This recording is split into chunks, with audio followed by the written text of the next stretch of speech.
Unang Samuel, Kabanatang 1. Ang kapanganakan ni Samuel.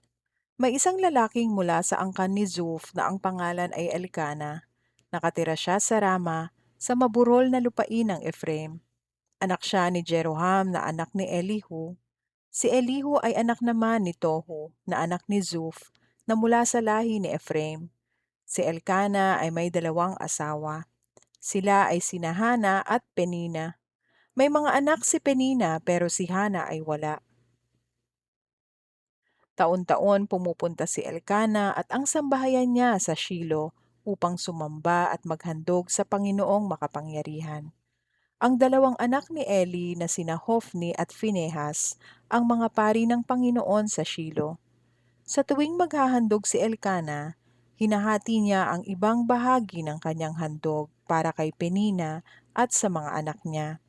Pero doble ang bahagi na ibinibigay niya kay Hana dahil mahal niya ito kahit hindi siya nagkakaanak dahil ginawa siyang baog ng Diyos.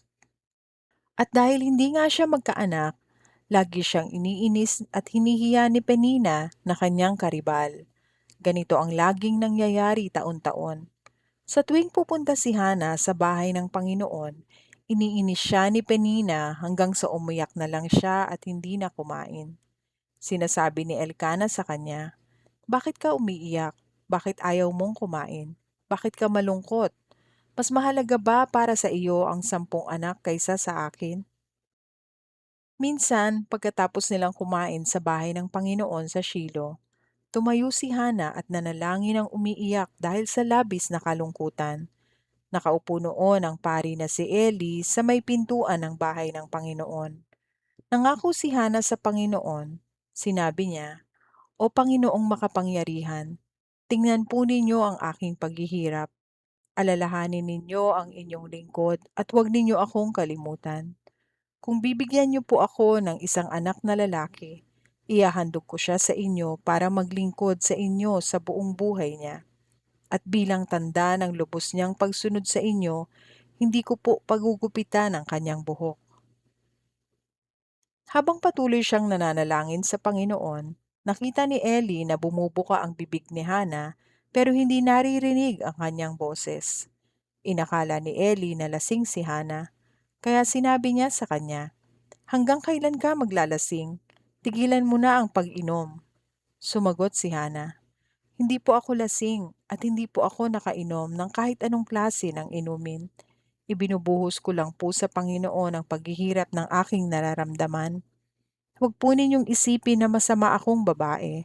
Nananalangin po ako rito dahil sa labis na kalungkutan." Sinabi ni Eli, "Sige, umuwi kang mapayapa. Sana'y ipagkaloob ng Diyos ng Israel ang hinihiling mo sa kanya." Sumagot si Hana, "Salamat po sa kabutihan ninyo sa akin." Pagkatapos ay umalis na siya at kumain at nawala na ang lungkot sa kanyang mukha. Kinabukasan maagang bumangon si Elkana at ang kanyang pamilya at sila'y sumamba sa Panginoon. Pagkatapos ay umuwi sila sa bahay nila sa Rama. Sinipingan ni Elkana si Hana at sinagot ng Panginoon ang panalangin ni Hana na bigyan siya ng anak. At dumating ang panahon na nagbuntis siya at nanganak ng isang lalaki. Pinangalanan niya itong Samuel dahil sinabi niya, "Hiningi ko siya sa Panginoon." Muling dumating ang panahon na si Elkana at ang buo niyang pamilya ay maghahandog sa Panginoon gaya ng ginagawa nila taon-taon. Ito rin ang panahon na maghahandog siya bilang pagtupad sa panata niya sa Panginoon. Pero hindi sumama si Hana. Sinabi niya sa kanyang asawa, "Kapag naawat na ang sanggol sa pagsuso sa akin, dadalhin ko siya sa bahay ng Panginoon para ihandog sa kanya. Doon na siya titira sa buong buhay niya." Sumagot si Elkana, "Gawin mo kung ano ang sa tingin mo'y mabuti. Dito ka na lang muna hanggang sa maawat mo na ang sanggol. Tulungan ka sana ng Panginoon na matupad ang ipinangako mo sa kanya." Kaya nagpaiwan si Hana at inalagaan ang kanyang anak. Nang maawat na ang bata, dinala siya ni Hana sa bahay ng Panginoon sa Shilo. Nagdala rin siya ng 3 taong gulang na toro, kalahating sako ng harina, at katas ng ubas na nakalagay sa balat na sisidlan. Matapos katayin ng toro, dinala nila si Samuel kay Eli. Sinabi ni Hana kay Eli, "Kung natatandaan niyo po, ako ang babaeng tumayo rito noon, na nanalangin sa Panginoon. Hiningi ko po ang batang ito sa Panginoon at ibinigay niya ang kahilingan ko. Kaya ngayon, ihahandog ko po siya sa Panginoon. Maglilingkod po ang batang ito sa Panginoon sa buong buhay niya." Pagkatapos ay sumamba sila sa Panginoon. Unang Samuel, 2 kabanata. Ang panalangin ni Hana. At nanalangin si Hana, "Nagagalak ako sa Panginoon. Dahil sa kanyang ginawa, hindi na ako mahihiya. Tinatawanan ko ngayon ang aking mga kaaway. Nagagalak ako sa pagliligtas niya sa akin. Walang ibang banal maliban sa Panginoon. Wala siyang katulad. Walang bato na kanlungan tulad ng ating Diyos. Walang sino mang makapagyayabang dahil alam ng Panginoon Diyos ang lahat ng bagay at hinahatulan niya ang mga gawa ng tao. Nililipol niya ang mga makapangyarihan, ngunit pinalalakas niya ang mahihina. Ang mayayaman noon, ngayon ay nagtatrabaho para lang may makain. Ngunit ang mahihirap noon ay sagana na ngayon. Ang dating baog ay marami ng anak, ngunit ang may maraming anak ay nawalan ng mga ito. May kapangyarihan ang Panginoon na patayin o buhayin ang tao. May kapangyarihan siyang ilagay sila sa lugar ng mga patay o kunin sila roon. Ang Panginoon ang nagpapadukha at nagpapayaman. Itinataas niya ang iba at ang iba naman ay kanyang ibinababa. Ibinabangon niya ang mga mahihirap sa kanilang kahirapan. Pinapaupo niya sila kasama ng mga maharlika at pinararangalan. Sa kanya ang pundasyon na kinatatayuan ng mundo. Iniingatan niya ang tapat niyang mamamayan, ngunit nililipol niya ang masasama. Walang sino mang magtatagumpay sa pamamagitan ng sarili niyang kalakasan. Dudurugin niya ang kanyang mga kaaway, padadagundugin niya ang langit laban sa kanila. Ang Panginoon ang hahatol sa buong mundo. Dahil sa Kanya, magiging makapangyarihan at laging magtatagumpay ang haring Kanyang hinirang. Pagkatapos, umuwi si Elkana at ang sambahayan niya sa Rama. Pero iniwan nila si Samuel para maglingkod sa Panginoon sa ilalim ng pangangalaga ni Eli na pari. Masasamang tao ang dalawang anak ni Eli. Hindi sila sumusunod sa Diyos. Dahil hindi nila sinusunod ang mga tuntunin tungkol sa bahaging matatanggap ng mga pari galing sa handog ng mga tao. Ito ang kanilang ginagawa kapag may naghahandog. Habang pinapakuluan ang mga karneng ihahandog, pinapapunta nila roon ang alipin nila na may dalang malaking tinidor na may 3 tulis.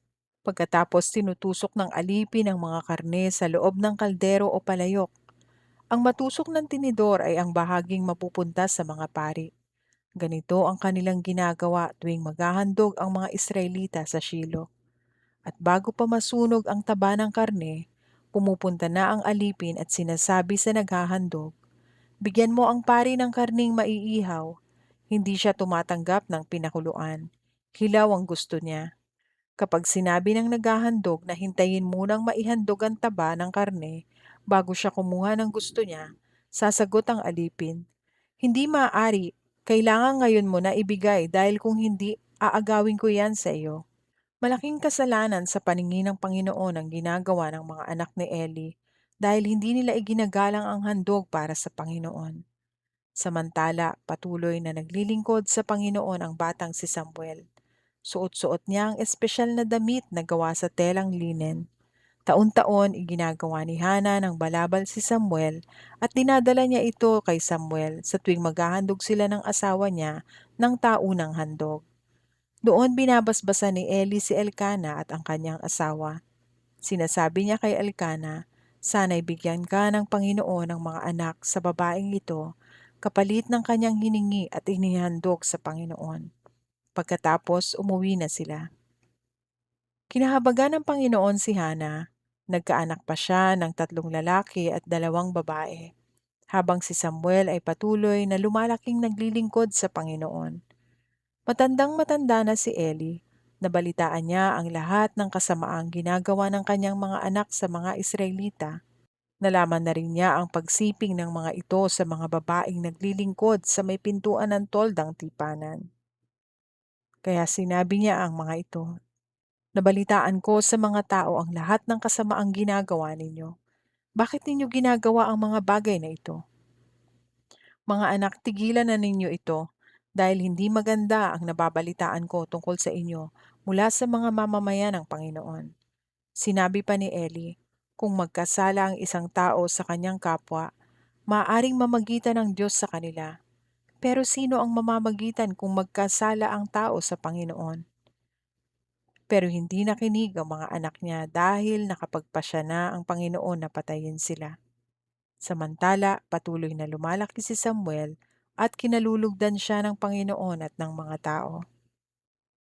Lumapit ang isang lingkod ng Diyos kay Eli at sinabi sa kanya, "Ito ang sinasabi ng Panginoon.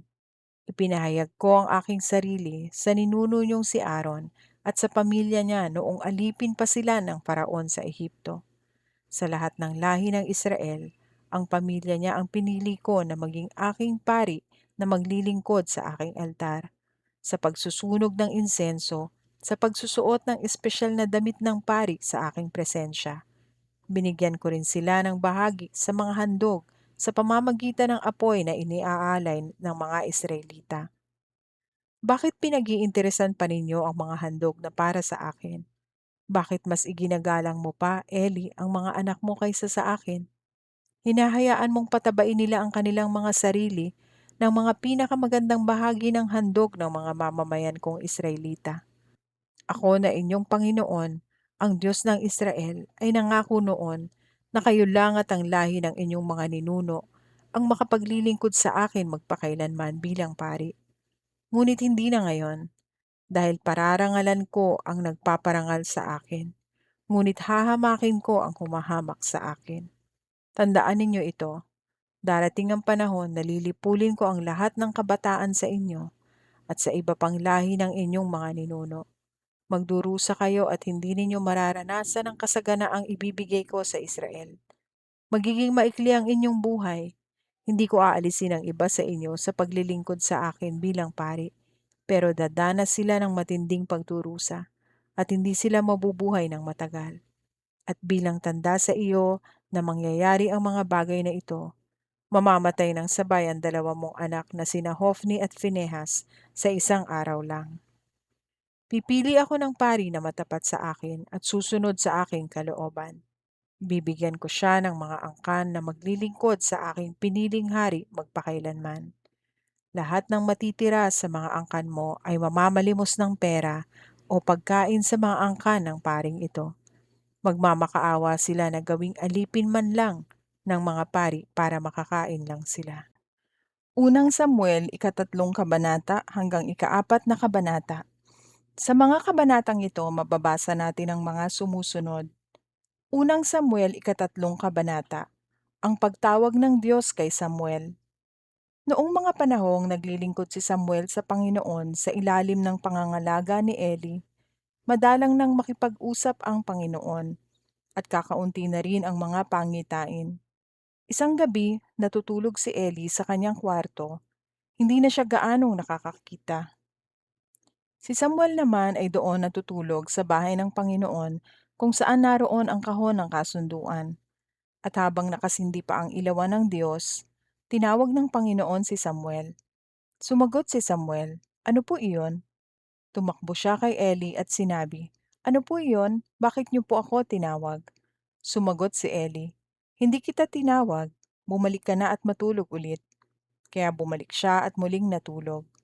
Muli siyang tinawag ng Panginoon, "Samuel." Bumangon si Samuel, pumunta kay Eli at sinabi, "Ano po iyon? Bakit niyo po ako tinawag?"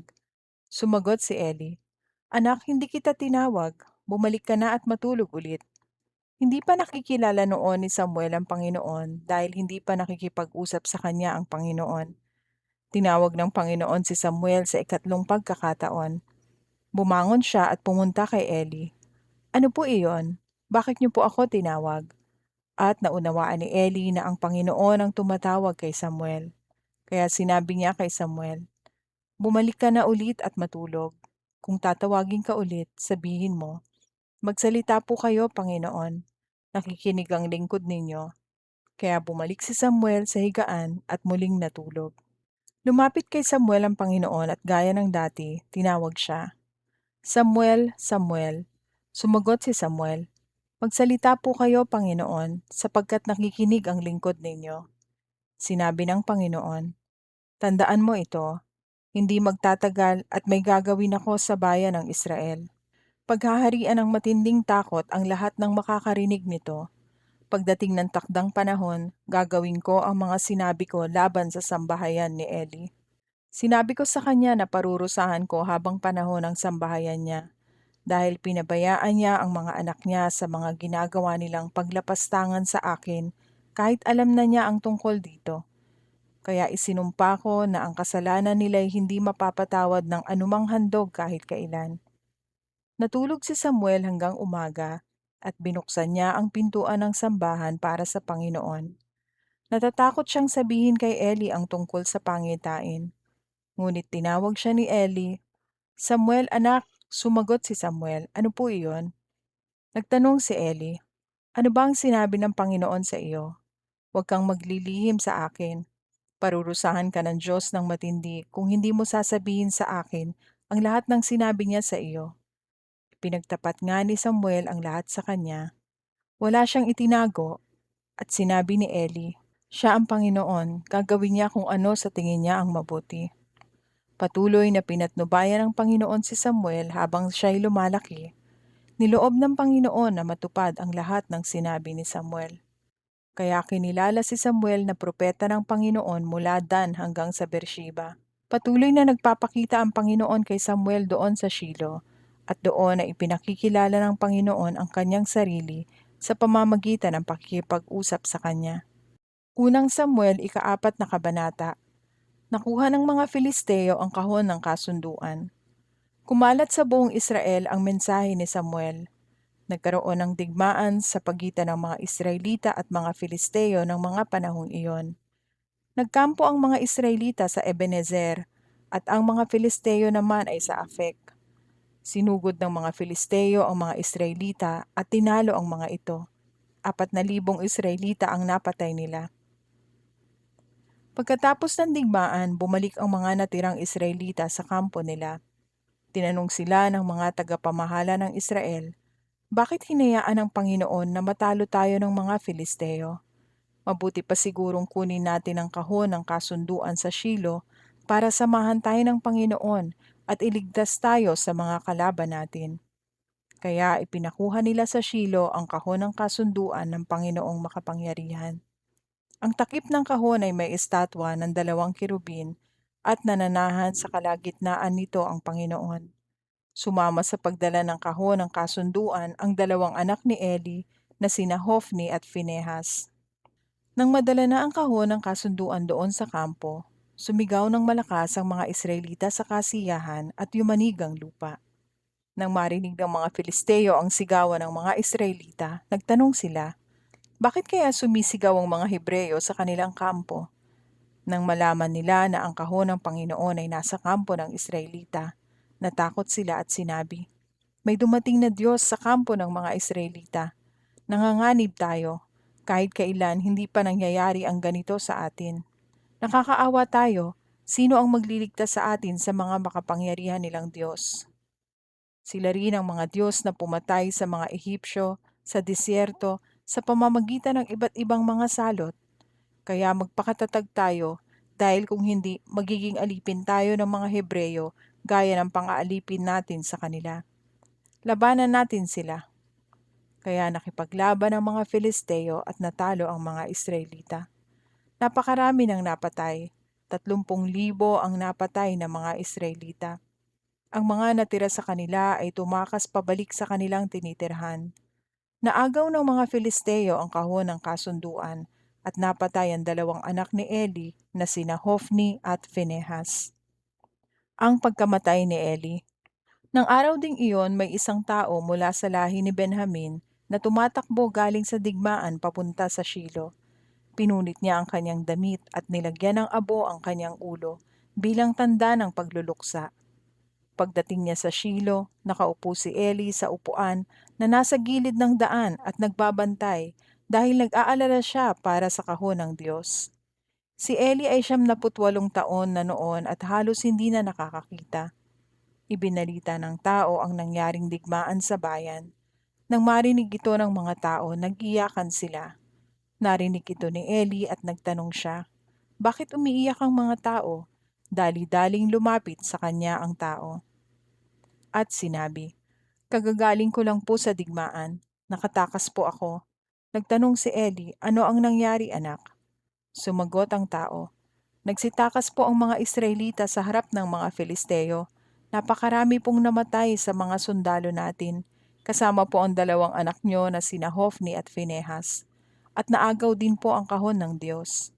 Nang mabangkit ng tao ang tungkol sa kahon ng Diyos, natumba si Eli mula sa kinauupuan niya na nasa gilid ng pintuan ng lungsod.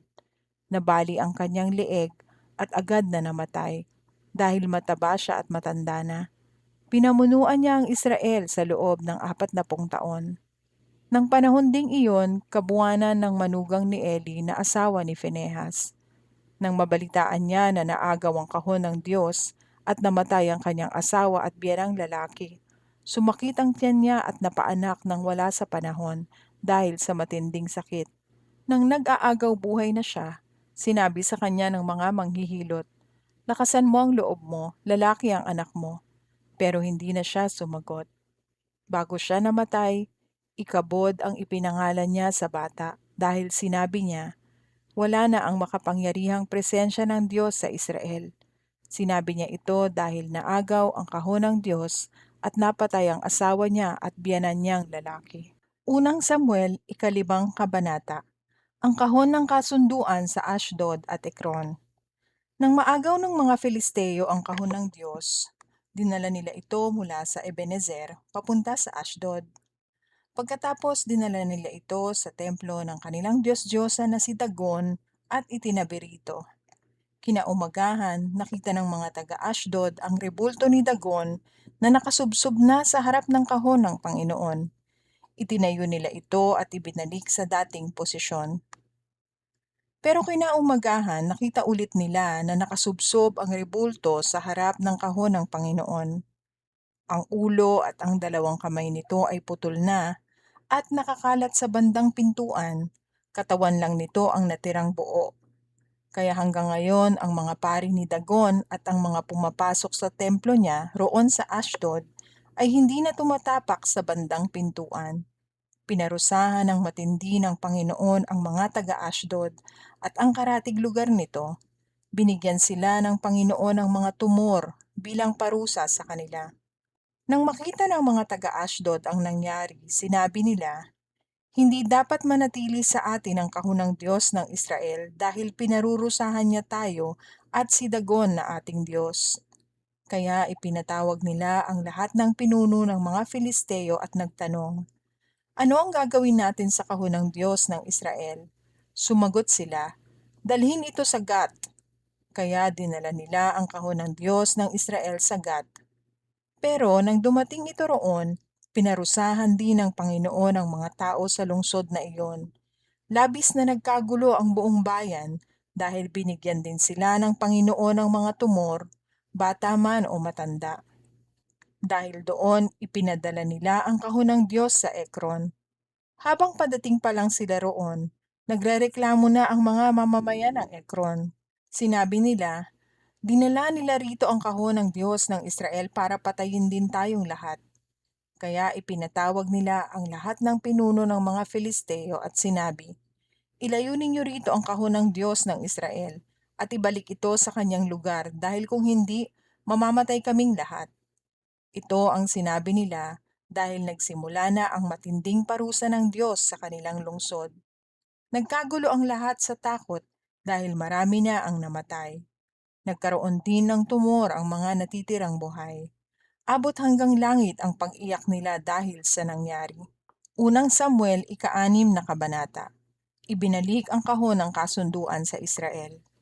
Nanatili ang kahon ng Panginoon sa mga Filisteo sa loob ng 7 buwan. Noong naroon pa ang kahon, ipinatawag ng mga Filisteo ang kanilang mga pari at manghuhula at nagtanong, "Ano ang gagawin namin sa kahon ng Panginoon?" Sabihin ninyo sa amin kung paano namin ito ibabalik sa kanyang lugar." Sumagot sila, "Kung ibabalik ninyo ang kahon ng Diyos ng Israel, dapat samahan ninyo ito ng handog na pambayad ng kasalanan.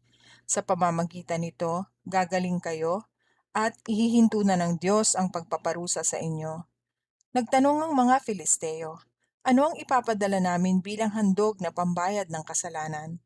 Sumagot ang mga pari at manghuhula, "Gumawa kayo ng 5 gintong estatwa na hugis tumor at 5 gintong estatwa na hugis daga ayon sa dami ng mga pinuno natin, dahil dumating sa atin at sa mga pinuno natin ang salot ng mga tumor at daga na naminsala sa ating lupain.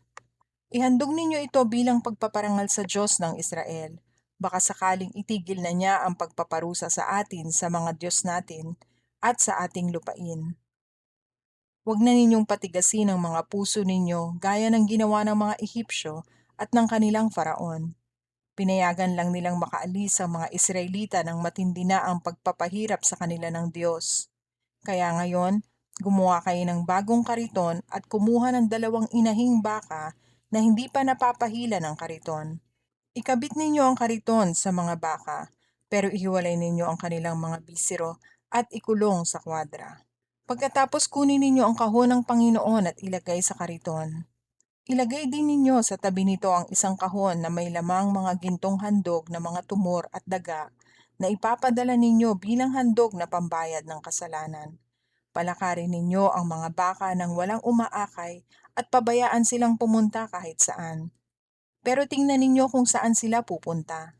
Kung lalakad sila paakyat sa Bet-Shemesh, na isa sa mga bayan ng mga Israelita, malalaman natin na ang Panginoon ang nagpadala ng matinding pinsalang ito sa atin. Pero kung hindi ito tutuloy sa Bet-Shemesh, malalaman natin na hindi ang Panginoon ang nagpaparusa sa atin, kundi nagkataon lang ito. Kaya sinunod nila ito, kumuha sila ng 2 inahing baka at ikinabit sa kariton. Ikinulong naman sa kwadra ang mga bisiro nito. Isinakay nila ang kahon ng Panginoon sa kariton at ang kahon na may lamang mga ginto na hugis tumor at daga. Pagkatapos lumakad ang mga baka patungo sa Bet-Shemesh na hindi man lang lumilihis ng daan habang patuloy na umuunga. Sumusunod sa kanila ang mga pinuno ng mga Filisteo hanggang sa hangganan ng Bet-Shemesh. Nang mga panahong iyon, nag-aani ang mga taga Bet-Shemesh ng trigo sa lambak. Nang makita nila ang kahon ng kasunduan, tuwang-tuwa sila. Dumating ang kariton sa bukid ni Josue na taga Bet-Shemesh at tumigil sa tabi ng isang malaking bato. Kinuha ng mga Levita ang kahon ng Panginoon at ang kahon na may lamang mga gintong estatwa at ipinatong sa malaking bato. Pagkatapos sinibak nila ang kariton at inialay ang mga baka sa Panginoon bilang handog na sinusunog at nag-alay sila ng iba pang mga handog. Nakita ng 5 pinuno ng mga Filisteo ang lahat ng ito at pagkatapos ay umuwi sila sa Ekron ng araw ding iyon. Ang 5 gintong hugis tumor na ipinadala ng mga Filisteo bilang handog na pambayad ng kasalanan ay galing sa mga pinuno ng Ashdod, Gaza, Ashkelon, Gat at Ekron. Kasama ng 5 gintong hugis daga ayon na rin sa bilang ng 5 bayan ng mga Filisteo. Itong mga napapaderang bayan at mga baryo na walang pader ay sakop ng 5 pinunong iyon. Ang malaking bato sa bukid ni Josue ng Bet-Shemesh na pinagpatungan nila ng kahon ng Panginoon ay naroon pa hanggang ngayon bilang alaala sa nangyari roon. Ngunit may pinatay ang Diyos na 70 tao na taga Bet-Shemesh dahil tiningnan nila ang laman ng kahon ng Panginoon. Nagluksa ang mga tao dahil sa matinding dagok na ito ng Panginoon sa kanila. Nagtanong sila, "Sino ba ang makakaharap sa presensya ng Panginoon, ang banal na Diyos? Saan ba natin ipapadala ang kahon ng Panginoon para mailayo ito sa atin?" Pagkatapos, nagsugo sila ng mga mensahero sa mga taga Kiryat Jearim at sinabi roon, "Ibinalik ng mga Filisteo ang kahon ng Panginoon. Pumunta kayo rito at dalhin ninyo ito sa lugar ninyo." Unang Samuel, 7 kabanata. Ang pamumuno ni Samuel sa Israel. Kaya kinuha ng mga taga Kiryat Jearim ang kahon ng Panginoon at dinala sa bahay ni Abinadab na nasa burol. Pinili nila si Eleazar na anak ni Abinadab na magbantay dito. Nanatili sa Kiryat Jearim ang kahon ng Panginoon sa mahabang panahon, mga 20 taon.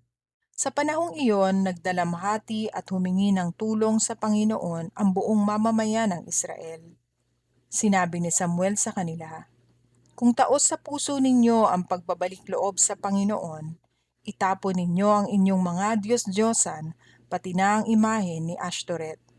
Ilaan ninyo ang inyong buhay sa Panginoon lamang at siya lang ang inyong paglingkuran. Kung gagawin ninyo ang mga ito, ililigtas niya kayo sa kamay ng mga Filisteo." Kaya itinapon nila ang mga imahen ni Baal at Ashtoreth at sa Panginoon lamang sila naglingkod. Pagkatapos sinabi ni Samuel sa mga Israelita, "Magtipon kayong lahat sa Mizpa at ipapanalangin ko kayo sa Panginoon." Nang magkatipon na sila lahat sa Mizpa, kumuha sila ng tubig at ibinuhos sa harap ng presensya ng Panginoon. Nang araw na iyon, hindi sila kumain buong araw at nagsisi sa mga kasalanang ginawa nila sa Panginoon. Pinamunuan ni Samuel ang Israel doon sa Mizpa. Nang mabalitaan ng mga Filisteo na nagtitipon ang mga Israelita sa Mizpa, naghanda ang mga pinuno ng mga Filisteo para salakayin sila. Nang mabalitaan ito ng mga Israelita, natakot sila sa mga Filisteo. Sinabi nila kay Samuel, "Huwag po kayong tumigil sa pananalangin sa Panginoon na ating Diyos na iligtas niya tayo sa mga Filisteo." Kaya kumuha si Samuel ng isang batang tupa at sinunog ito ng buo bilang handog na sinusunog para sa Panginoon. Humingi siya ng tulong sa Panginoon para sa Israel at sinagot siya ng Panginoon. Habang iniaalay ni Samuel ang handog na sinusunog, dumating ang mga Filisteo para makipaglaban sa mga Israelita. Pero sa araw na iyon, nagpakulog ng malakas ang Panginoon, kaya natakot at nalito ang mga Filisteo at nagsitakas sila sa mga Israelita. Hinabol sila at pinatay ng mga Israelita sa daan mula sa Mizpa hanggang sa Betkar. Pagkatapos kumuha si Samuel ng isang bato at inilagay sa gitna ng Mizpa at Shen. Pinangalanan niya itong Ebenezer dahil sinabi niya, "Hanggang ngayon, tinutulungan kami ng Panginoon." Kaya natalo nila ang mga Filisteo at hindi na nila muli pang sinalakay ang mga Israelita habang nabubuhay pa si Samuel dahil ang Panginoon ay laban sa mga Filisteo. Naibalik sa Israel ang mga lupain malapit sa Ekron at Gat na sinakop ng mga Filisteo. Natigil na rin ang digmaan sa pagitan ng mga Israelita at mga Amoreo. Nagpatuloy si Samuel sa pamumuno sa Israel sa buong buhay niya. Taon-taon lumilibot siya mula Bethel papuntang Gilgal at Mizpa para gampanan ang tungkulin niya bilang pinuno ng mga lugar na ito. Pero bumabalik din siya sa Rama kung saan siya nakatira at namumuno rin sa mga tao roon. At gumawa siya roon ng altar para sa Panginoon. Unang Samuel 8 kabanata, humingi ng hari ang mga Israelita. Nang matanda na si Samuel, pinili niya ang mga anak niyang lalaki na maging pinuno ng Israel. Joel ang pangalan ng panganay at Abiha naman ang sumunod. Pareho silang namuno sa Beersheba, pero hindi sila gaya ng kanilang ama. Gahaman sila sa pera, tumatanggap ng suhol at binabaluktot ang katarungan. Kaya nagtipon ang lahat ng tagapamahala ng Israel at pumunta kay Samuel sa Rama. Sinabi nila, "Matanda na po kayo at ang mga anak ninyo'y hindi naman sumusunod sa inyong mga pamamaraan. Ngayon, bigyan niyo po kami ng hari na mamumuno sa amin, gaya ng ibang bansa na mayroong hari." Pero sumama ang loob ni Samuel sa hiniling nila, kaya nanalangin siya sa Panginoon. Sinabi sa kanya ng Panginoon, "Gawin mo ang ipinapagawa nila sa iyo, hindi ikaw ang tinatanggihan nila, kundi ako. Mula nang ilabas ko sila sa Ehipto hanggang ngayon, itinakwil nila ako at nagsisunod sa ibang mga Diyos. Ngayon, ganyan din ang ginagawa nila sa iyo. Kaya gawin mo ang kahilingan nila. pero bigyan mo sila ng babala kung ano ang gagawin ng haring mamumuno sa kanila. Sinabi ni Samuel sa mga Israelitang humihingi ng hari ang lahat ng sinabi ng Panginoon. Sinabi niya, ito ang gagawin ng hari na mamumuno sa inyo. Kukunin niya ang mga anak ninyong lalaki at gagawin niyang mga sundalo. Ang iba'y gagawin niyang mga mangangarwahe, mga ngabayo at ang iba'y mauuna sa kanyang karwahe. Ang iba sa kanila'y gagawin niyang opisyal na mamamahala sa 1,000 sundalo at ang iba naman sa 50 sundalo. Ang iba'y pag-aararuhin niya sa kanyang bukid at ang iba'y pag-aanihin ng mga pananim niya. Ang iba na may gagawin niyang manggagawa ng mga armas para sa digmaan at mga kagamitan para sa kanyang karwahe. Kukunin niya ang mga anak ninyong babae at gagawin niyang mga manggagawa ng pabango, kusinera at panadera. Kukunin niya ang pinakamaganda ninyong mga bukid, mga ubasan, mga taniman ng olibo at ibibigay niya ang mga ito sa mga tagasunod niya. Kukunin niya ang 10% ng inyong mga trigo at mga ubas at ibibigay niya sa mga opisyal at iba pa niyang mga tagasunod. Kukunin din niya ang mga alipin niyong lalaki at babae at ang pinakamaganda ninyong mga baka at mga asno para magtrabaho sa kanya. Kukunin din niya ang 10% ng mga hayop ninyo at pati kayo ay gagawin niyang mga alipin. Pagdating ng araw na iyon, dadaing kayo sa Panginoon dahil sa kalupitan ng hari na pinili ninyo, pero hindi niya kayo sasagutin. Pero hindi nakinig kay Samuel ang mga tao. Sinabi nila, hindi maaari. Gusto namin na may haring mamamahala sa amin at magiging tulad kami ng ibang mga bansa na may haring namamahala at nangunguna sa amin sa digmaan. Nang marinig ni Samuel ang lahat ng sinabi ng mga tao, sinabi niya ito sa Panginoon. Sumagot ang Panginoon sa kanya, gawin mo ang sinabi nila, bigyan mo sila ng hari. Pagkatapos sinabi ni Samuel sa mga Israelita, sige, pumapayag na ako, magsiuwi na kayo sa mga bayan ninyo. Unang Samuel 9 na kabanata, pinili ni Samuel si Saul para maging hari. May isang taong mayaman at kilala mula sa lahi ni Benjamin. Ang pangalan niya ay Kish at anak siya ni Abiel. Si Abiel ay anak ni Zeror, si Zeror ay anak ni Bekorat, at si Bekorat ay anak ni Afia na mula sa lahi ni Benjamin. Si Kish ay may anak na ang pangalan ay Saul. Bata pa si Saul at siya ang pinakagwapo at pinakamatangkad na lalaki sa Israel. Isang araw nawala ang mga asno ni Kish kaya sinabi niya sa anak niyang si Saul, magsama ka ng isang utusan at hanapin ninyo ang mga asno. Kaya lumakad si Saul at ang utusan. Nakarating sila sa mga burol ng Ephraim hanggang sa lugar ng Shalisha. Pero wala silang nakitang mga asno. Kaya tumuloy sila sa lugar ng Shaalim hanggang sa mga lugar ng Benjamin. Pero hindi rin nila nakita ang mga asno doon.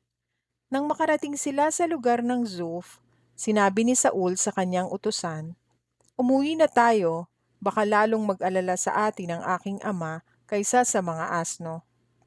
Pero sumagot ang utusan, sandali lang po, may isang lingkod ng Diyos na malapit lang dito. Iginagalang siya ng mga tao at nagkakatotoo ang lahat ng kanyang sinasabi. Pumunta po tayo sa kanya at baka sakaling masabi niya sa atin kung saan makikita ang mga asno. Sinabi ni Saul sa utusan, kung pupunta tayo, ano ang ibibigay natin sa kanya? Wala na tayong natirang pagkain. Wala tayong maibibigay. Sumagot ang utusan, mayroon pa po akong isang pirasong pilak. Ibibigay ko po ito sa lingkod ng Diyos para sabihin niya sa atin kung saan natin makikita ang mga asno. Mabuti ang sagot ni Saul. Halika na, pumunta na tayo sa manghuhula. Noon sa Israel, kung may taong gustong makatanggap ng mensahe galing sa Diyos, sinasabi niya, halika pumunta tayo sa manghuhula. Dahil ang mga tinatawag na propeta ngayon ay tinatawag na manghuhula noon. Pumunta si Saul at ang utusan sa bayan kung saan naroon ang propeta ng Diyos. Habang tinatahak nila ang daang paakyat sa burol ng bayan, nakasalubong nila ang mga dalagang palabas para umikib. Nagtanong sila sa mga dalaga, "Nandito ba ngayon ang manghuhula?" Sumagot sila, "Oo, nandyan siya. Nauna lang ng kaunti sa inyo. Kararating lang niya sa bayan namin para pangunahan ang mga tao sa paghahandog doon sa sambahan sa mataas na lugar. Dalian ninyo. Habulin ninyo siya bago siya umakyat sa sambahan sa mataas na lugar para roon kumain. Hindi kakain ng mga taong inimbita kung hindi pa siya dumarating, dahil kailangang basbasan muna niya ang mga handog. Kaya umakyat na kayo dahil maaabutan ninyo siya habang may araw pa." Kaya umakyat sila sa bayan, at habang papasok sila, nakita nila si Samuel na dumarating, nakasalubong nila papunta sa sambahan sa mataas na lugar. Isang araw bago dumating si Saul, sinabi na ng Panginoon kay Samuel, "Bukas sa ganito ring oras, papupuntahin ko sa iyo ang isang tao na galing sa lugar ng Benjamin. Pahiran mo ng langis ang kanyang ulo bilang tanda na siya ang pinili kong magiging pinuno ng mga mamamayan kong Israelita.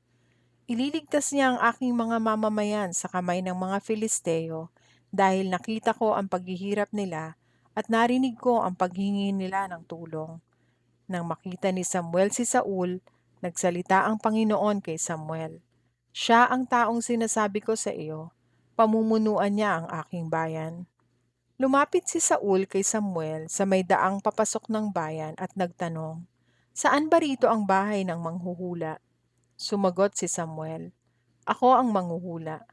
Mauna kayo sa akin sa pagpunta sa sambahan sa mataas na lugar dahil sa araw na ito, kakain kayong kasama ko. Bukas ng umaga sasabihin ko sa iyo ang gusto mong malaman at pagkatapos ay lumakad na kayo. Tungkol sa mga asnong 3 araw nang nawawala, huwag ka nang mag-alala pa dahil nakita na sila. At ngayon, sinasabi ko sa iyo na ikaw at ang sambahayan ng iyong ama ang inaasahan ng mga Israelita."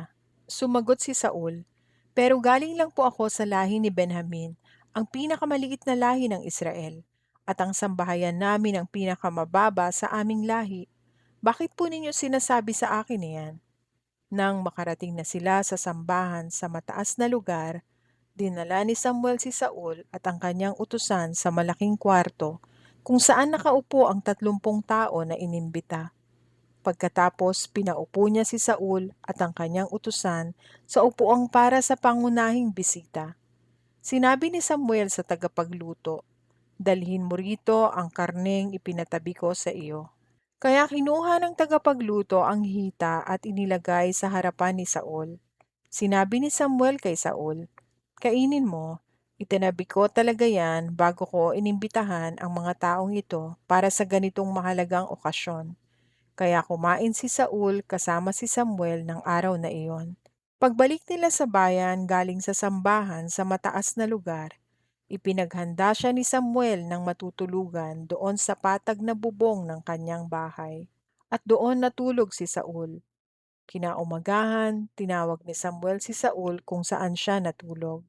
"Bangon na, maghanda ka na dahil pauuwiin na kita." Nang makapaghanda na si Saul, sabay silang lumabas ng bahay ni Samuel.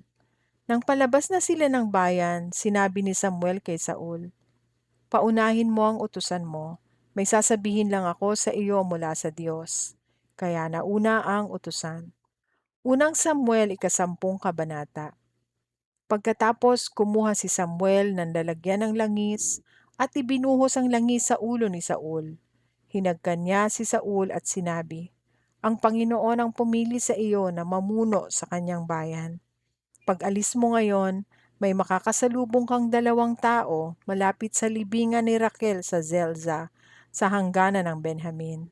Sasabihin nila sa iyo, 'Nakita na ang mga asnong hinahanap ninyo.'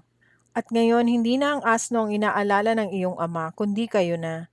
Patuloy niyang itinatanong, "Ano ang gagawin ko para makita ko ang aking anak?" Pagdating mo sa malaking puno ng Tabor, may makakasalubong kang 3 tao na papunta sa Betel para sumamba sa Diyos. Ang isa sa kanila ay may dalang 3 batang kambing, ang isa ay may dalang 3 tinapay, at ang isa naman ay may dalang katas ng ubas na nakalagay sa balat na sisidlan. Babatiin ka nila at aalokin ng 2 tinapay na tatanggapin mo naman. Pagdating mo sa bundok ng Diyos sa Gibeya, kung saan may kampo ng mga Filisteo, may makakasalubong kang grupo ng mga propeta, pababa galing sa sambahan sa mataas na lugar. Tumutugtog sila ng lira, tamburin, plauta at alpa, at nagpapahayag ng mensahe ng Diyos. At sasa iyo ang Espiritu ng Panginoon at magpapahayag ka ng mensahe ng Diyos kasama nila, at mababago na ang pagkatao mo. Kapag nangyari na ang mga bagay na ito, gawin mo kung ano ang mabuti dahil kasama mo ang Diyos. Mauna ka na sa akin sa Gilgal. Susunod ako para maghain ng mga handog na sinusunog at mga handog para sa mabuting relasyon.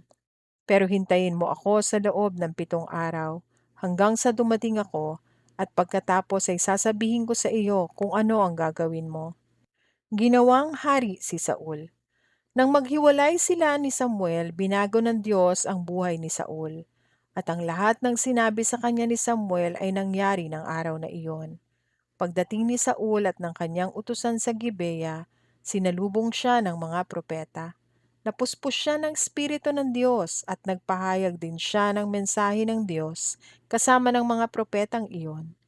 Nang makita siya ng mga nakakakilala sa kanya na nagpapahayag ng mensahe ng Diyos kasama ng mga propeta, tinanong nila ang isa't isa, "Propeta na rin ba si Saul? Paano naging propeta ang anak ni Kish?" Sumagot ang isang taga roon, "Hindi na mahalaga kung sino ang kanyang ama. Kahit sino ay pwedeng maging propeta." Dito nagsimula ang kasabihang, "Propeta na rin ba si Saul?" Pagkatapos magpahayag ng mensahe ng Diyos, pumunta si Saul sa sambahan sa mataas na lugar.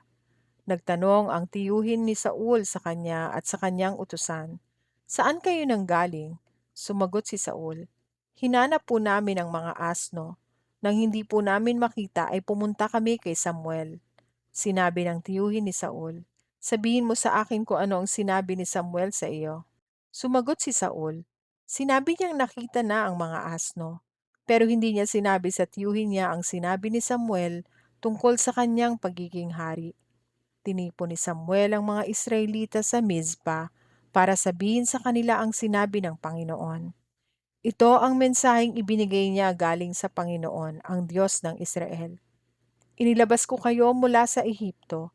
Iniligtas ko kayo sa mga kamay ng mga Ehipsyo at sa lahat ng bansang umaapi sa inyo.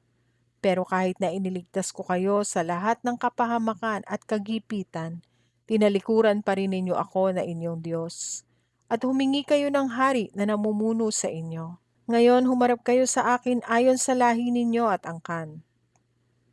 Pinalapit ni Samuel ang bawat lahi ng Israel at ang lahi ni Benjamin ang napili.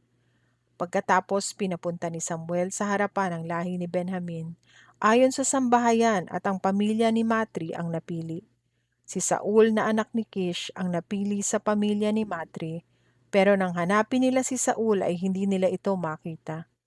Kaya tinanong nila ang Panginoon, "Nasaan po siya?" Sumagot ang Panginoon, "Nandito siya. Nagtatago siya sa bunton ng mga bagahe." Kaya tumakbo sila papunta kay Saul at kinuha siya. Nang pinatayo siya sa gitna, siya ang pinakamatangkad sa lahat. Sinabi ni Samuel sa lahat ng mga tao, "Ito ang taong pinili ng Panginoon para maghari sa inyo. Wala ni isa man sa atin na katulad niya." At sumigaw ang lahat ng tao, "Mabuhay ang hari!" Ipinaliwanag ni Samuel sa mga tao ang mga karapatan at pananagutan ng isang hari. Isinulat niya ito sa isang nakarolyong papel at itinago ito sa bahay ng Panginoon. Pagkatapos, pinauwi ni Samuel ang mga tao. Umuwi rin si Saul sa bahay nila sa Gibeya. Sinamahan siya ng mga sundalo na hinipo ng Diyos ang puso para sumama sa kanya. Dahil may masasamang taong nanlalait kay Saul na nagsabi, "Paano tayo maililigtas ng taong ito?" At hindi sila nagbigay ng regalo kay Saul bilang parangal sa kanya bilang hari. Pero hindi sila pinansin ni Saul. Unang Samuel 11 Iniligtas ni Saul ang lungsod ng Jabes. Nang panahong iyon, pinaligiran ni Nahash na hari ng mga Amonita at ng mga kasama niyang sundalo ang lungsod ng Jabes Gilead. At sinabi ng mga mamamayan ng Jabes sa kanya, "Gumawa kayo ng kasunduan sa amin at magpapasakop kami sa inyo." Sumagot si Nahash, "Payag ako sa inyong kondisyon. Dudukitin ko ang kanang mata ng bawat isa sa inyo para mapahiya ang buong Israel." Sinabi ng mga taga-pamahala ng Jabes, "Bigyan mo kami ng 7 araw para maikalat ang mensaheng ito sa buong Israel. Kung walang tulong na darating sa amin, susuko kami sa inyo." Dumating ang mga mensahero sa Gibeya kung saan nakatira si Saul. Nang sabihin nila sa mga tao ang sinabi ni Nahash, humagulgol ang lahat. Nang oras na iyon, pauwi si Saul galing sa bukid niya na hinihila ang kanyang mga baka. Nang marinig niya ang iyakan, nagtanong siya, "Ano ang nangyari? Bakit nag-iiyakan ang mga tao?" Kaya sinabi ng mga tao sa kanya ang mensahe ng mga taga-Jabes. Nang marinig ito ni Saul, napuspos siya ng Espiritu ng Diyos at nagalit siya ng matindi. Kumuha siya ng 2 baka at pinaghihiwa niya ito. Pagkatapos ibinigay niya ito sa mga mensahero. Inutusan niya ang mga ito na pumunta sa buong lupain ng Israel at sabihin sa mga tao, "Ganito ang mangyayari sa baka ng mga hindi sasama kina Saul at Samuel sa pakikipagdigma." Niloob ng Panginoon na magkaroon ng takot ang mga Israelita kay Saul, kaya sumama sila sa kanya. Tinipon sila ni Saul sa Bezek. 300,000 ang galing sa Israel at 30,000 ang galing sa Huda. Sinabi nila sa mga mensahero ng Jabes Gilead, "Sabihin ninyo sa mga kababayan ninyo, bukas ng tanghali, maliligtas kayo." Nang sabihin ito ng mga mensahero sa mga kababayan nila, tuwang-tuwa ang lahat. At sinabi nila sa mga Amonita, "Bukas susuko kami sa inyo at gawin ninyo sa amin kung ano ang gusto ninyo." Kinabukasan, madaling araw pa lang, ay hinati na ni Saul sa 3 grupo ang kanyang hukbo. Nang mag-umaga na, sinalakay nila ang kampo ng mga Amonita at pinatay silang lahat hanggang tanghali. Ang mga natirang buhay ay nagsitakas. Pagkatapos ng digmaan, sinabi ng mga Israelita kay Samuel, "Sino-sino ang mga nagsasabing hindi natin dapat maging hari si Saul? Dalhin ninyo sila sa amin at papatayin namin sila." Pero sinabi ni Saul, "Walang papatayin ni isa man sa araw na ito, dahil ngayon ay iniligtas ng Panginoon ang Israel." Sinabi ni Samuel sa mga tao, "Pupunta tayo sa Gilgal at muli nating ipahayag si Saul bilang hari natin." Kaya pumunta silang lahat sa Gilgal at pinagtibay ang pagiging hari ni Saul sa presensya ng Panginoon. Nag-alay sila roon ng mga handog para sa mabuting relasyon at nagkaroon sila ng malaking pagdiriwang. Unang Samuel 12 kabanata. Mga huling pananalita ni Samuel. Sinabi ni Samuel sa lahat ng Israelita, "Sinunod ko ang mga hiniling ninyo sa akin. Binigyan ko kayo ng hari na mamumuno sa inyo. Ngayon may hari na kayo bilang inyong pinuno. Matanda na ako at maputi na ang buhok, at kasama naman ninyo ang mga anak ko.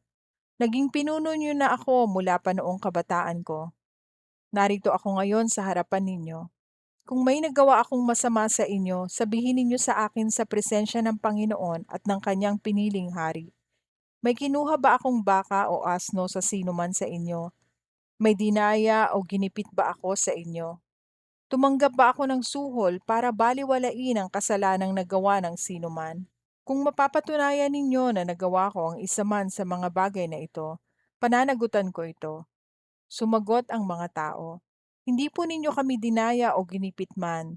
Wala rin po kayong kinuhang anuman sa kahit kanino sa amin." Sinabi ni Samuel sa kanila, "Sa araw na ito, saksi ang Panginoon at ang kanyang piniling hari na wala kayong maisusumbat sa akin." Sumagot ang mga tao, "Opo, saksi ang Panginoon." Sinabi ni Samuel, "Ang Panginoon ang pumili kina Moises at Aaron na maging pinuno ng inyong mga ninuno, at siya rin ang naglabas sa kanila sa Ehipto. Ngayon tumayo kayo sa presensya ng Panginoon dahil ipapaalala ko sa inyo ang mga kabutihang ginawa ng Panginoon sa inyo at sa inyong mga ninuno.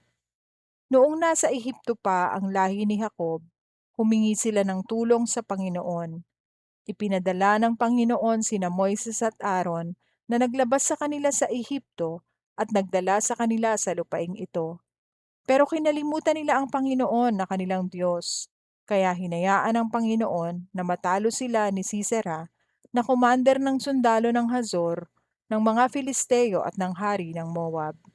Humingi naman sila ng tulong sa Panginoon at sinabi, "Nagkasala kami, Panginoon. Tinalikuran namin kayo at sumamba sa imahe ni Baal at Ashtoreth. Pero ngayon, iligtas niyo po kami sa kamay ng mga kalaban namin at sasambahin namin kayo." Pagkatapos, isinugo ng Panginoon sina Gideon, Barak, Hefta at ako, at iniligtas namin kayo sa kamay ng mga kalaban ninyo na nasa paligid at namuhay kayo ng ligtas sa anumang kapahamakan. Pero nang salakayin kayo ni Haring Nahash ng mga Amonita, humingi kayo sa akin ng haring mamumuno sa inyo, kahit na ang Panginoon na inyong Diyos ang siyang hari ninyo. Narito na ngayon ang pinili ninyong hari. Tingnan ninyo, hiningi ninyo siya at ibinigay siya sa inyo ng Panginoon. Kung kayo at ang hari ninyo ay mamumuhay ng may takot sa Panginoon, susunod sa mga utos niya, at maglilingkod sa Kanya, walang masamang mangyayari sa inyo. Pero kung hindi kayo susunod sa Panginoon at sa mga utos niya, parurusahan niya kayo gaya ng ginawa niya sa inyong mga ninuno. Manatili kayo sa kinaroroonan ninyo at tignan ninyo ang kamanghamanghang bagay na gagawin ng Panginoon sa inyong harapan. Hindi ba't panahon ngayon ng pag-aani ng trigo at hindi umuulan? Pero mananalangin ako sa Panginoon na magpakulog at magpaulan. At nang mapag-isip-isip ninyo kung gaano kasama ang ginawa ninyo sa paningin ng Panginoon nang humingi kayo ng hari. Nanalangin nga si Samuel at ng araw na iyon, nagpakulog at nagpaulan ng Panginoon. Pinagharian ang lahat ng tao ng matinding takot sa Panginoon at kay Samuel. Sinabi nila kay Samuel, "Ipanalangin niyo po kami sa Panginoon na iyong Diyos upang hindi kami mamatay, dahil dinagdagan namin ang aming mga kasalanan nang humingi kami ng hari." Sumagot si Samuel, "Huwag kayong matakot. Kahit na nakagawa kayo ng masama, huwag ninyong talikuran ng Panginoon, kundi paglingkuran ninyo siya ng buong puso. Huwag kayong susunod sa mga walang kwentang Diyos-Diyosan, hindi sila makakatulong o makakapagligtas sa inyo. Alang-alang sa kanyang pangalan, hindi kayo pababayaan ng Panginoon. Ikinalulugod niyang gawin kayong mga mamamayan niya.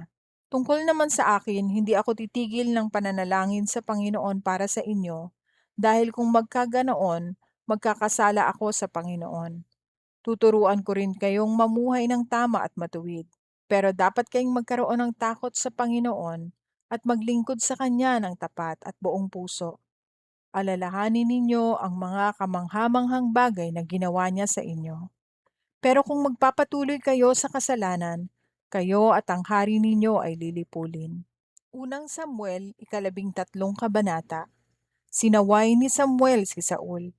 Si Saul ay 30 taong gulang nang maging hari ng Israel at naghari siya rito sa loob ng 42 taon. Pumili si Saul ng 3,000 lalaki sa Israel para makipaglaban sa mga Filisteo. Ang mga hindi napili ay pinauwi niya. Isinama niya ang 2,000 sa Mikmash at sa kaburulan ng Bethel, at ang 1,000 naman ay pinasama niya sa anak niyang si Jonathan sa Gibeya na sakop ng mga taga-Benjamin. Sinalakay ni Jonathan ang kampo ng mga Filisteo sa Geba at nabalitaan ito ng iba pang Filisteo. Kaya iniutos ni Saul na patunugin ang trumpeta sa buong Israel bilang paghahanda ng mga Hebreyo sa digmaan. Nabalitaan ng mga Israelita na galit ang mga Filisteo sa kanila dahil sinalakay ni Saul ang kampo. Kaya nagtipon ang mga Israelita sa Gilgal kasama ni Saul. Nagtipon ang mga Filisteo para makipagdigma sa mga Israelita. Mayroon silang 3,000 karwahe, 6,000 mga ngabayo, at mga sundalo na kasindami ng buhangin sa tabing dagat. Nagtipon sila at nagkampo sa Mikmash sa silangan ng Bet-Aven.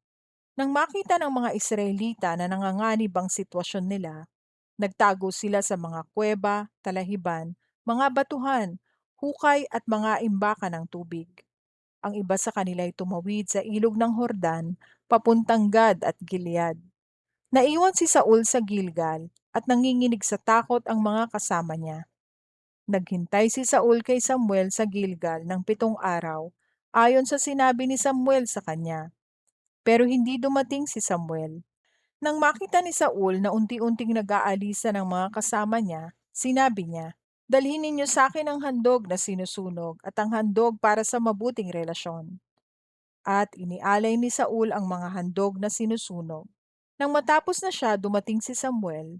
Sinalubong niya ito upang batiin. Pero nagtanong si Samuel, "Ano ang ginawa mo?" Sumagot si Saul, "Nakita ko na unti-unting nag-aalisa ng mga kasama ko at hindi ka dumating sa oras na sinabi mo at nagtitipon na ang mga Filisteo sa Mikmash. Inisip ko na baka salakayin kami ng mga Filisteo rito sa Gilgal at hindi pa nakakapaghandog sa Panginoon para humingi ng tulong sa Kanya. Kaya napilitan akong mag-alay ng handog na sinusunog."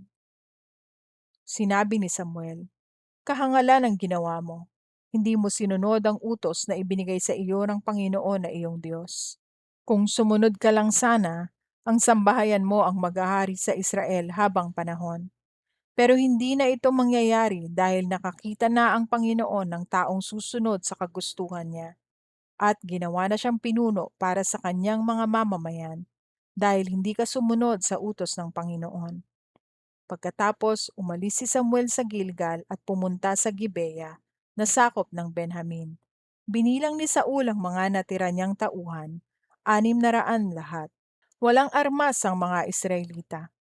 Nagkampo si Saul, ang anak niyang si Jonathan, at ang mga natitira pa niyang tauhan sa Geba, na sakop ng Benjamin, habang ang mga Filisteo naman ay nagkakampo sa Mikmash. Nagtatlong grupo ang mga Filisteo sa kanilang pagsalakay.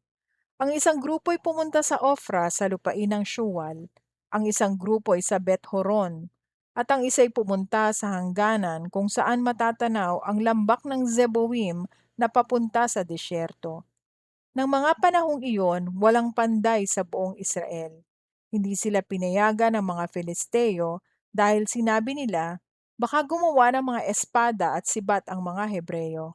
Kaya kinakailangan pa ng mga Israelitang pumunta sa mga Filisteo kung mag-aahasa sila ng kanilang talim ng araro, piko, palakol at karit. Ang mahal ng singil sa kanila.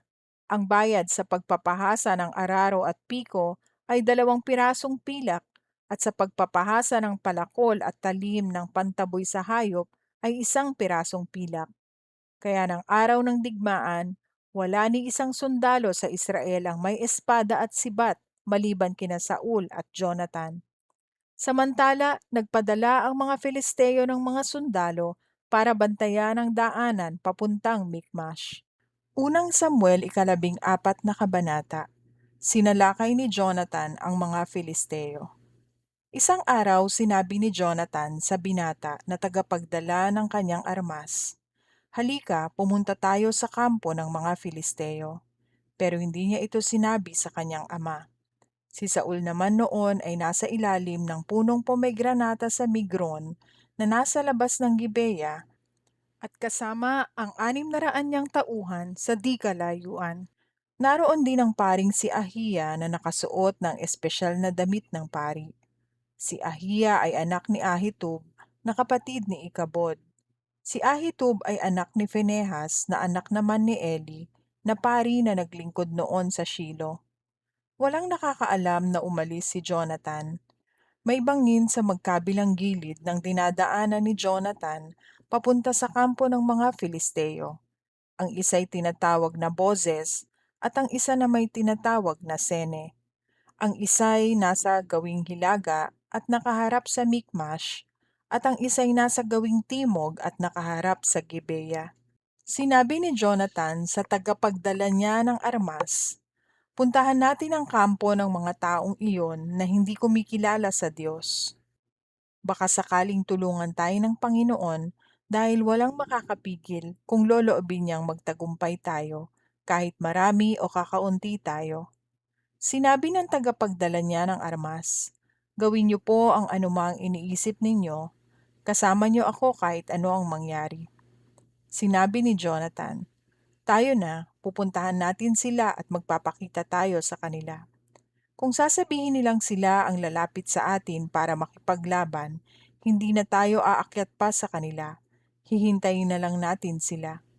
Pero kung sasabihin nilang tayo ang lumapit, aakyat tayo dahil iyon ang tanda na ipapatalo sila sa atin ng Panginoon. Nang magpakita silang dalawa roon sa mga Filisteo, sumigaw ang mga Filisteo, "Tingnan ninyo ang mga Hebreyo, naglalabasan na sila mula sa pinagtataguan nila." At sinigawan nila sina Jonathan at ang tagapagdala niya ng armas. "Lumapit kayo rito nang maturuan namin kayo ng leksyon." Sinabi ni Jonathan sa tagapagdala niya ng armas, "Halika, sumunod ka sa akin dahil tutulungan tayo ng Panginoon na talunin sila ng Israel." Kaya gumapang si Jonathan paakyat, kasunod ang tagapagdala niya ng armas.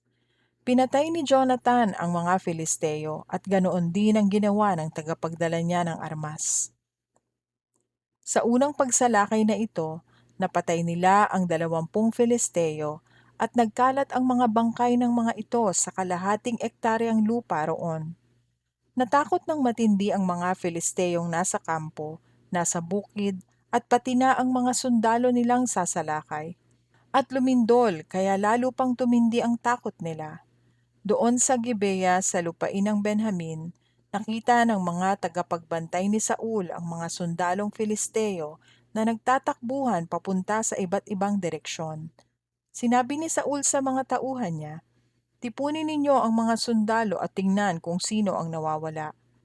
At nalaman nila na wala si Jonathan at ang tagapagdala niya ng armas. Sinabi ni Saul kay Ahiya, "Dalhin dito ang kahon ng Diyos." Nang panahong iyon, ang kahon ng kasunduan ay nasa mga Israelita.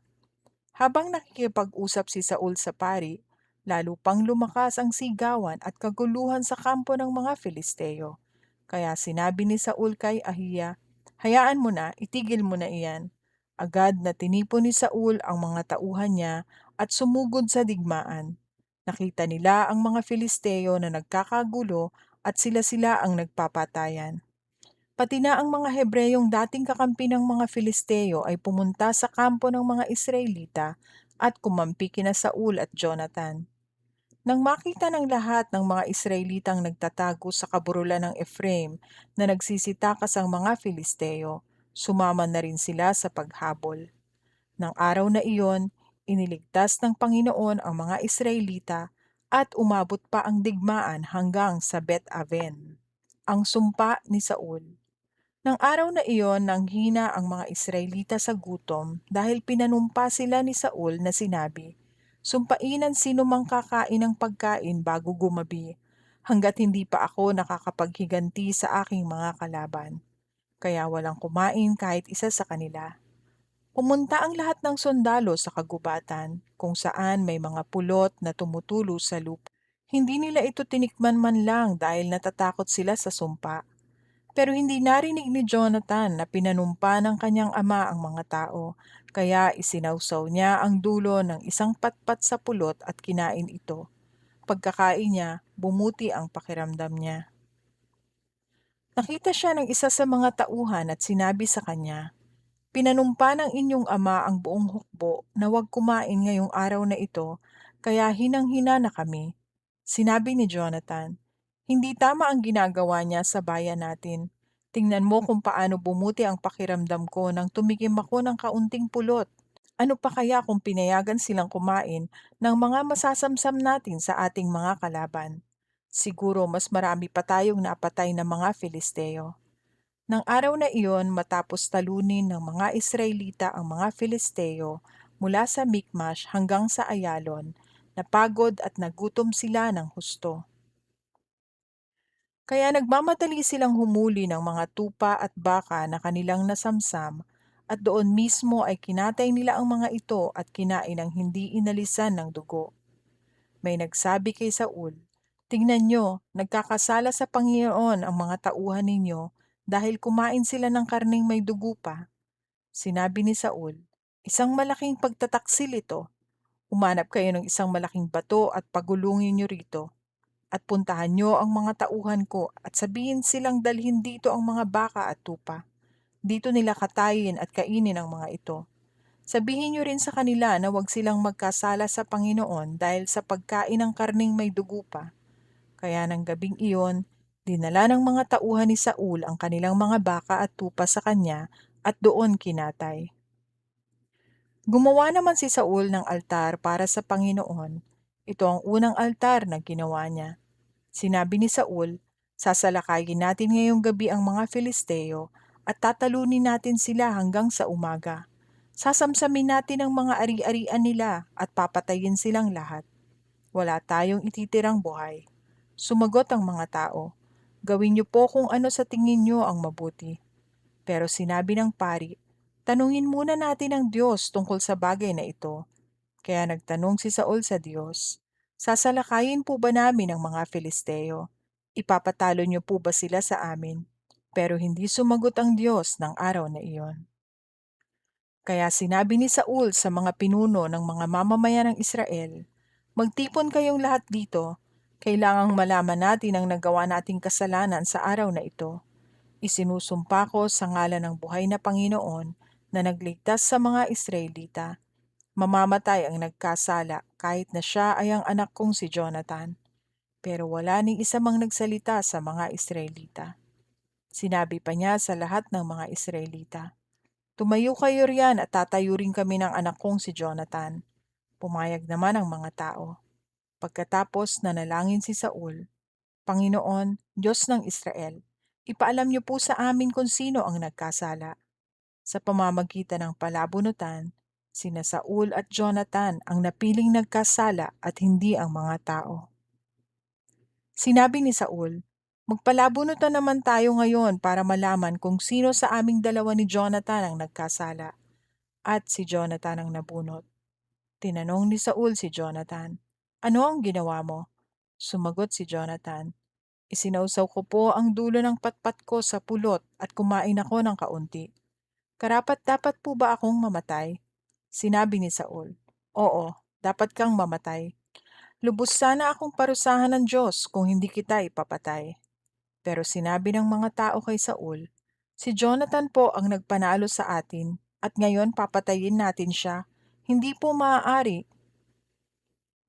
Sumusumpa kami sa buhay na Panginoon na wala ni isa sa buhok niya ang mahuhulog sa lupa, dahil ang Diyos po ang tumulong sa kanya sa ginawa niya sa araw na ito. At hindi nga pinatay si Jonathan dahil iniligtas siya ng mga Israelita. Ipinatigil na ni Saul ang paghabol sa mga Filisteo at bumalik na ang mga Filisteo sa kanilang lugar. Nang maghari si Saul sa Israel, nakipaglaban siya sa mga kalaban nila sa paligid. Ang mga kalaban niya ay ang mga Moabita, Amonita, Edomita, hari ng mga Zobita at mga Filisteo.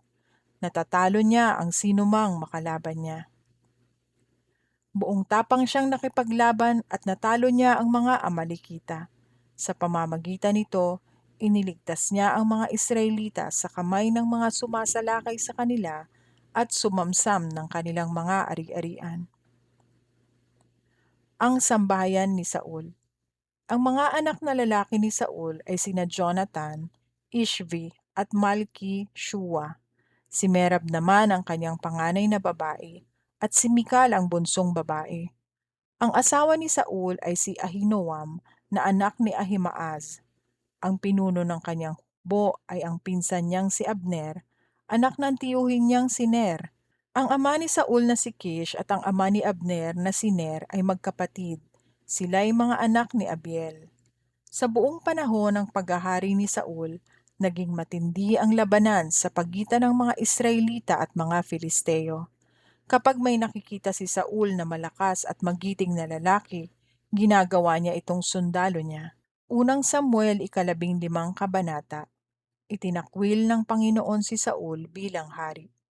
Sinabi ni Samuel kay Saul, isinugo ako noon ng Panginoon para pahiran ka ng langis at ipakita sa mga mamamayan ng Israel na ikaw ang pinili niyang hari. Pakinggan mo ang mensahe ng Panginoon. Ako ang makapangyarihang Panginoon. Parurusahan ko ang mga Amalekita dahil sa pagsalakay nila sa mga Israelita nang inilabas ko sila sa Ehipto. Salakayin ninyo ang mga Amalekita.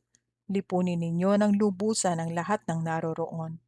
Patayin ninyo silang lahat, mga lalaki, babae, bata at mga sanggol, pati na rin ang kanilang mga baka, tupa, kamelyo at mga asno. Kaya tinipon ni Saul ang mga sundalo sa Telaim. May 200,000 sundalo ang nagtipon, bukod pa ang 10,000 mula sa Huda. Pinangunahan sila ni Saul papunta sa lungsod ng Amalek at naghintay sa natuyong ilog para sumalakay. Nagpasabi siya sa mga Keneo, "Lumayo kayo sa mga Amalekita para hindi kayo mamatay kasama nila." Naging mabuti kayo sa lahat ng mga Israelita nang lumabas sila sa Ehipto, kaya lumayo ang mga Kineo sa mga Amalekita. Sinalakay ni na Saul ang mga Amalekita mula sa Havila hanggang sa Shur, sa gawing silangan ng Ehipto. Nilipol nila ng lubusan ang lahat ng Amalekita, pero si Agag na kanilang hari ay hindi nila pinatay kundi binihag lang. Hindi rin nila pinatay ang pinakamainam na tupa at baka, pati ang mga anak nito. Ang lahat ng maiinam ay hindi nila nilipol, pero ang hindi mapapakinabangan ay nilipol nila ng lubusan. Sinabi ng Panginoon kay Samuel, "Nalungkot ako na ginawa kong hari si Saul, sapagkat tinalikuran niya ako at hindi sinunod ang utos ko." Nang marinig ito ni Samuel, labis siyang nabagabag at nanalangin siya sa Panginoon ng buong magdamag. Kinabukasan maagang bumangon si Samuel at lumakad para makipagkita kay Saul. Pero may nagsabi sa kanya, pumunta si Saul sa Carmel para magtayo roon ng monumento para sa kanyang karangalan, at pagkatapos ay pumunta siya sa Gilgal. Pinuntahan ni Samuel si Saul at nang magkita sila, binati siya ni Saul. "Pagpalain ka sana ng Panginoon. Sinunod ko ang mga utos ng Panginoon." Pero sinabi ni Samuel, "Kung totoong sinunod mo ang utos ng Panginoon, bakit may naririnig akong ingay ng mga tupa at unga ng mga baka?" Sumagot si Samuel, "Ang mga iyon ay ang pinakamagandang tupa at mga baka, dala ng mga sundalo galing sa mga Amalekita. Hindi nila pinatay dahil iaalay nila sa Panginoon na iyong Diyos. Pero maliban sa mga iyon, pinatay naming lahat." Sinabi ni Samuel, "Tumigil ka. Pakinggan mo ang sinabi ng Panginoon sa akin kagabi." "Ano iyon?" tanong ni Saul. Sinabi ni Samuel, "Kahit na maliit ang tingin mo sa sarili noong una, pinili ka pa rin ng Panginoon na maging hari ng buong lahi ng Israel. Inutusan kanyang ubusin ang lahat ng makasalanang Amalekita at labanan sila hanggang sa maubos silang lahat. Pero bakit hindi ka sumunod sa Panginoon? Bakit dali-dali ninyong sinamsam ang mga ari-arian nila? Bakit mo ginawa ang masamang bagay na ito sa Panginoon?" Sumagot si Saul, "Pero sinunod ko ang Panginoon. Ginawa ko ang inutos niya sa akin. Binihag ko si Agag, ang hari ng mga Amalekita, at nilipol ko ng lubusan ang mga tao sa nasasakupan niya. Pagkatapos kinuha ng mga sundalo ko ang pinakamagandang tupa, baka at mga bagay-bagay na nasamsam sa digmaan na nakatalagang wasakin ng lubos. Dinala nila ang mga ito rito sa Gilgal para ihandog sa Panginoon na iyong Diyos." Pero sumagot si Samuel, "Mas nalulugod ba ang Panginoon sa mga handog ninyo kaysa sa pagsunod sa Kanya? Ang pagsunod sa Panginoon ay mas mabuti kaysa sa mga handog. Ang pakikinig sa Kanya ay mas mabuti kaysa sa paghahandog ng mga taba ng tupa." Ang pagsuway sa Panginoon ay kasinsama ng pangkukulam, at ang katigasan ng ulo'y kasinsama ng pagsamba sa mga Diyos-Diyosan. Dahil sa pagsuway mo sa salita ng Panginoon, inayawan ka rin niya bilang hari. Sinabi ni Saul kay Samuel, "Nagkasala ako. Hindi ko sinunod ang mga turo mo at ang utos ng Panginoon. Natakot ako sa mga tao kaya sinunod ko ang gusto nilang mangyari. Nagmamakaawa ako sa iyo na patawarin mo ako sa mga kasalanan ko at samahan mo ako sa pagsamba sa Panginoon."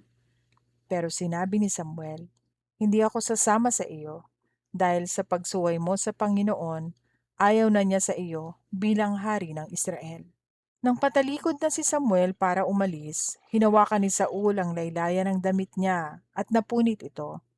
Sinabi ni Samuel sa kanya, "Inalis na sa iyo ngayon ng Panginoon ang kaharian ng Israel at ibinigay ito sa iba, sa isang tao na mas mabuti kaysa sa iyo. Ang Diyos ng Israel ay hindi nagsisinungaling at hindi tulad ng tao na pabago-bago ng isip." Sumagot si Saul, "Nagkasala ako, nakikiusap ako, parangalan mo ako sa harap ng mga tagapamahala ng aking mga mamamayan at ng buong Israel sa pamamagitan ng pagsama sa akin sa pagsamba sa Panginoon na iyong Diyos." Kaya sumama si Samuel kay Saul at sumamba si Saul sa Panginoon. Sinabi ni Samuel, "Dalhin mo sa akin si Agag na hari ng mga Amalekita." Tiwalang-tiwala na lumapit kay Samuel si Agag.